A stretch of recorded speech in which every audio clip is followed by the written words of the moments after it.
Well, hi, everybody. Welcome to NAUI's Dive Team Report. I'm your host, Greg Martin.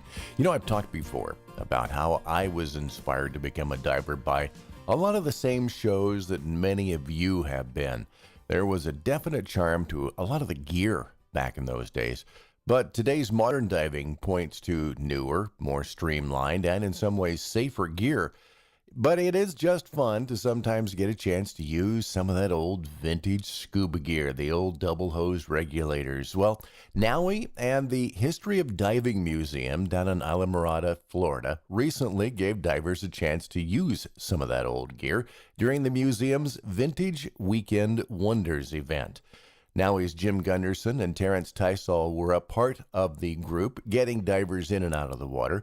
So guys, let's talk. Jim, tell us how that whole weekend came about. South Florida sales representative Andy Olday for NAUI, he set this up with the Diving History Museum down in Islamorada, down in the Keys. Wanted to expose people to the abilities to still dive double hose regulators, the ones that came out in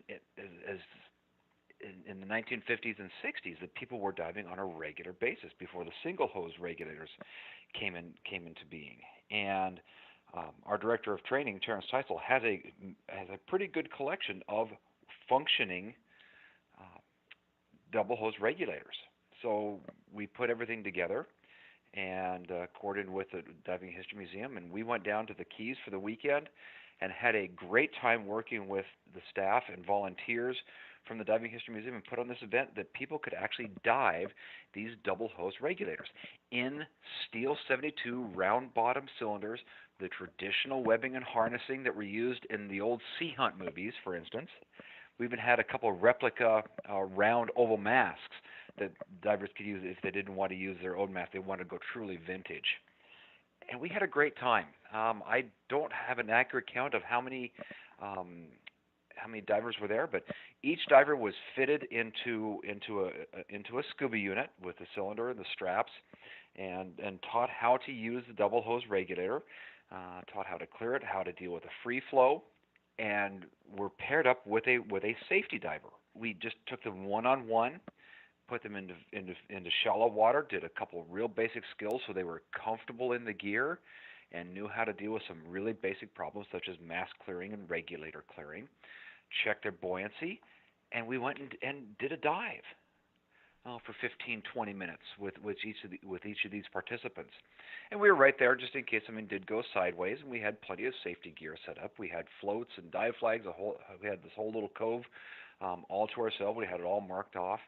And everyone just had a wonderful time. And everybody, without exception, thought it was just amazing how this old equipment from the 1950s and 60s is still functionally usable and works very, very well, including some of those regulators were balanced regulators, which that's something I learned. I didn't think any of them would be a balanced regulator, but some of them are. You know, and you talked just a minute about the differences, though, between diving a double hose and a single hose regulator. And while not significant, I mean, there are some differences. If you've never dove a double hose before, there are some differences as to how to clear it. It's a different world. Yep. I think the biggest difference for people is those bubbles are now entirely behind you. So you don't have those bubbles going up past your face and past your ears. So it's a more quiet, more serene dive because you don't have those bubbles as a constant distraction as you're going by. Interestingly, I would say that is probably the number one complaint that I have from myself and from other, especially new divers, is that using a single hose that vents out the bottom, as all of them do, those bubbles in the face. Exactly. So is this going to be the kind of event that is going to stick around? I mean, it sounded like it was a big success. Lisa, the director of the Diving History Museum, wants this to continue, and we want this to continue as well. It was such a rousing success. Now, is it going to be an annual basis or semi-annually? We don't know yet. We haven't talked that far ahead. But yes, this is an event that will take place again. Terence, talk a little bit about why you think vintage diving like this is so popular. I found out when I was the diving safety officer at Texas A&M that we chanced across some of these old things and put them, decided, hey, you know what, I can fix it. I learned how to fix those a long time ago as a kid in Clearwater, Florida, and everybody, oh, I want to try it. And on gear day, we had rebreathers, we had Mark V, we had 17Bs, we had just this gamut of gears, including high-speed scooters for all the different scientific diving students to try. And the longest lines and the repeat customers were always with those double hose regulators, because they never have lost their appeal. And it's funny because at least in me personally, it reminded me of why I got back, or why I got into diving in the first place, because they're so streamlined. They're so, what the movies used to be. I mean, one of my favorite movies was The Creature, and so they were ubiquitous throughout that movie and all the early diving movies, and of course, who hasn't seen them in Sea Hunt. So these divers, young and old. I mean, we had folks far older than me, which is an accomplishment, and then we also had people, barely. We had some in their teens, and just without fail, they loved it. They're different. They're tentative at first, but then they realize, like, wow, this is how the world learned to dive originally, and this is the reason that people fell in love with it. So it was just really positive feedback. I've been asked before by students and other divers why the diving industry ever went away from the double hose configuration, since, it was obviously very popular and the bubbles are all behind you. But why don't they try something like that again? I think the challenge is the fact that with both the first and the second stage, or in some cases the only stage, the first stage, being behind your head, it makes the diver a little bit more susceptible to as a rebreather diver yourself, something called static lung loading. So that mouthpiece is lower and thus even a few inches deeper, which can make a difference. And that first and second stage is up on effectively between your shoulder blades, is where they should be properly worn.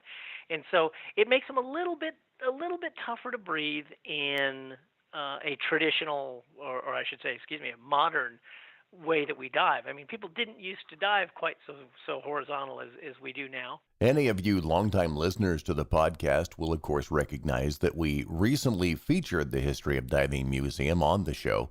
It's an awesome museum, but something like this has to take more than a few volunteers to put it together, huh?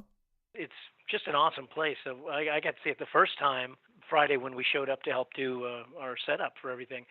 And I have our NAUI rep, Andy Olday, to thank, because he talked to Lisa, the director down there, and somehow made the connection and happened to mention it. I don't know if he saw one sitting there or something, and that I had a collection and that we take people in the water on them. And the next thing we know, we were playing a little bit of phone tag, and then Lisa just had the courage, and the board of directors of that museum had the courage to put people in the water on equipment that in some cases is 60 plus years old. And it's they're assiduously maintained now. They're updated with all the new stuff that make them perform beautifully. But the bulk of it is still parts that were made back in one case 1954, a lot of stuff from the late 1950s. And we had a really, really great opportunity with the Lookout Lodge. They sponsored the team with some rooms and also had a wonderful little boat basin that they effectively closed down that day. And we even had one of the board of directors members is a commercial diving firm owner. He had some of his commercial divers out there prior helping herd Medusa jellyfish out of the way so they wouldn't be a problem later on. And we even had some of the commercial guys just itching to try it, and we had put some commercial guys and girls in the water with them, and they enjoyed them too. So it was great. We had volunteers, we had multiple organizations, including NAUI, of course, and so I thought it was great. Well, listen, I appreciate you guys taking some time to talk about the weekend and your experience with it, and I think this might be a good idea for something in the future.